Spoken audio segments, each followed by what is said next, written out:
నేను ఈరోజు టమాటా చిక్కుడుకాయ కర్రీ చేస్తున్నాను. స్టవ్ వెలిగించుకొని కడాయి పెట్టి అందులో నూనె పోసుకొని పోపు గింజలు వేసి పచ్చిమిర్చి వేసి కలుపుకోవాలి. ఇప్పుడు అల్లం వెల్లుల్లి పేస్ట్ వేయాలి. వేసి పచ్చివాసన పోయే వరకు కోలనివ్వాలి.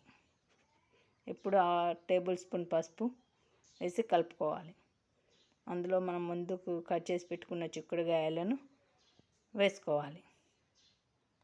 వాటిని 2 నిమిషాలు మూత పెట్టి మగ్గనివ్వాలి.